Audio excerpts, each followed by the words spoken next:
আমাদের তৈরি হওয়া উচিত। আল্লাহ তাআলা তৌফিক দিন, আমিন। আর 2 নম্বর 20 রাকাত তারাবি জেনে রাখা উচিত। আসলে আমার কাছে খুব মনে হয় রাসূল সাল্লাল্লাহু তাআলা আলাইহি ওয়াসাল্লাম নিজে 4 দিন জামাতের সাথে তারাবি পড়েছিলেন, এরপরে আর পড়েন নাই। কারণ তিনি বলেছেন, আমি আশঙ্কা করি তোমরা এটাকে নিজের উপর ফরজ মনে করে নিতে পারো অথবা তোমাদের উপর অবধারিত হয়ে যেতে পারে। বিশ্বনবী সাল্লাল্লাহু আলাইহি ওয়াসাল্লামের আশঙ্কাটাই সত্য। তাই আমরা দেখতে পাই আজকে জানে না জানে, বুঝে না বুঝে সব লোক এই তারাবির লাখ রাকাত নিয়ে বিতর্ক করে। কয় রাকাত ঠিক মতো নামাজ পড়ে আল্লাহ ভালো জানে।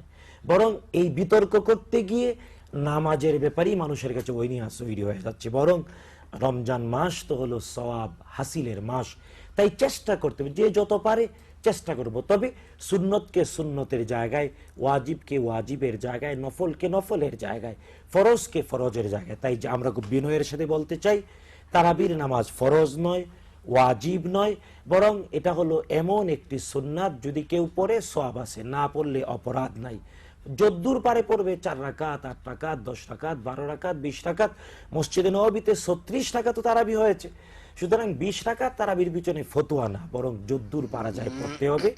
আর এক পারা করে যে পড়া হয়, এটা আমাদের বাংলাদেশে এখন এক পারা না, বাংলাদেশে 27 তারিখে যাতে খতম হয় এই জন্য প্রথম 6 দিন পড়া হয় 1.5 পারা, তারপরে এক পারা করে বাকি 27তম দিনে 30তম পারা। আমরা অনুরোধ করতে চাই এই নিয়মটা ভঙ্গ করা উচিত। আমরা বলতে চাই বরং 29 তারিখের রাতে যাতে 30 পারার তেলাওয়াত কমপ্লিট হয়, যেটা হারামাইনা শরীফাইনে হয়, এমনটা চর্চা করার চেষ্টা করা উচিত। তাহলে আমরা বাংলাদেশে যে 27 তারিখে লাইলাতুল কাদার, এর থেকে বেরিয়ে আসতে পারবো। কারণ বিশুদ্ধ হাদিস দ্বারা প্রমাণিত লাইলাতুল কাদার 27 তারিখেই নয়, বরং শেষ 10 দিনের যে কোনো একটা রাত্রি অথবা বেজুর যে কোনো একটা রাত্রি।